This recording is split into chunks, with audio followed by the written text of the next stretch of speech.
یہ تو سبھی جانتے ہیں کہ ٹیکنالوجی کی ترقی نے دنیا کو ایک گاؤں بنا دیا ہے.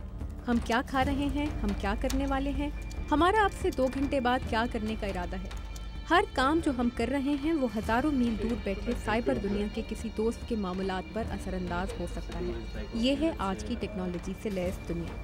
ایسے میں میڈیا کیا صرف اخبار، ٹی وی اور ریڈیو سے نشر ہونے والی ادارتی، صوتی یا تصویری خبروں کا نام ہے، یا اس کی تعریف بھی تبدیل ہو چکی ہے؟ ہمارا واسطہ ایک مختلف دنیا سے ہے، جہاں کبھی بھی کچھ بھی ہو سکتا ہے، جہاں قوانین مختلف اور نامانوس ہیں. وہی چیز توجہ کھینچتی ہے جو سنسنی سے بھرپور، عجیب و غریب، دلچسپ یا خوفناک ہو.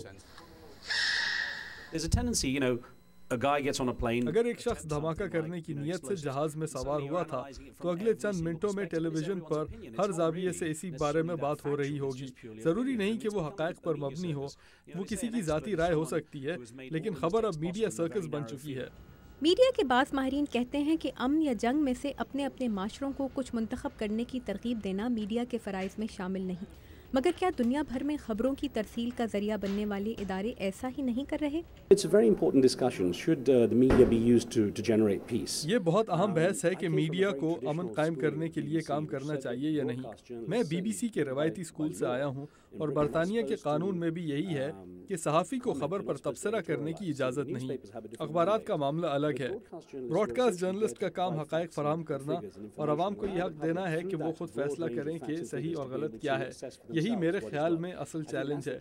ٹی وی اور براڈ کاسٹ میڈیا نے تبصرہ نگار کا کردار اختیار کر لیا ہے، جو میرے خیال میں نیچے کی جانب سفر ہے.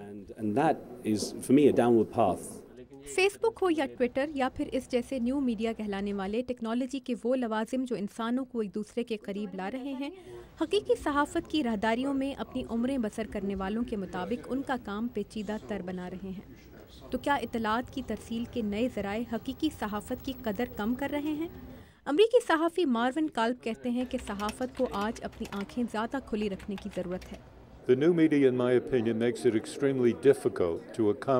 میڈیا اس کام کو بہت مشکل بنا رہا ہے. اطلاعات کی فراہمی کے سارے عمل کو ایک امن پھیلانے والے عمل میں تبدیل کرنا کیسے ممکن ہے؟ کون اس کا انچارج ہوگا؟ کون بتائے گا کہ امن کیسے ہوگا؟ کیسے آپ فرق کرتے ہیں امن اور نفرت کے درمیان؟ کون فیصلہ کرتا ہے؟ اس کی کوئی تعریف ہونی چاہیے. اس لیے میرے لیے یہ تعریف ڈھونڈنا زیادہ اہم ہے کہ صحافی کون ہے، اس نے کتنی اچھی تربیت لی ہے، صحافی کیا حاصل کرنا چاہتا ہے. واشنگٹن کے think tank United States Institute for Peace کے تحت امن کے پھیلاؤ میں میڈیا کا کردار زیر بحث لاتے ہوئے سرکاری براڈ کاسٹ اداروں اور بھارت اور پاکستان سمیت دنیا کے دیگر ملکوں میں چلنے والے کمرشل نیوز میڈیا کی ذمہ داری پر بات کرنے والے بعض پینلسٹ کا یہ بھی کہنا تھا کہ امن کی بات بھی پائیدار اثر کی حامل ہو سکتی ہے اور ضروری نہیں کہ تجارتی خسارے کا باعث بنے. ہم نے امن کی آشا کے نام سے ایک مہم شروع کی اور پاکستان اور بھارت میں دونوں ملکوں کے فنکاروں کی موسیقی کی البمز ریلیز کی.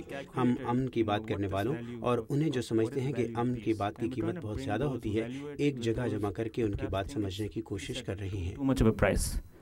میڈیا کے بعض ماہرین کا اصرار ہے کہ ان کا کام صرف لوگوں کو باخبر رکھنا نہیں بلکہ بامقصد انسانی کہانیاں دوسروں تک پہنچانا بھی ہے، تاکہ لوگوں کو ایک دوسرے سے جڑے ہونے کا احساس ہو. مگر یوٹیوب اور انٹرنیٹ پر دستیاب تفریحی مواد اور ایکشن فلموں کی مقبولیت اس ضرورت کا احساس بھی دلاتی ہے کہ لوگوں کو جوڑنے کا مقصد حاصل کرنے کا طریقہ کار کسی نہ کسی حد تک بدلنے کی ضرورت ہے. تابندہ نعیم، اردو VOA، واشنگٹن.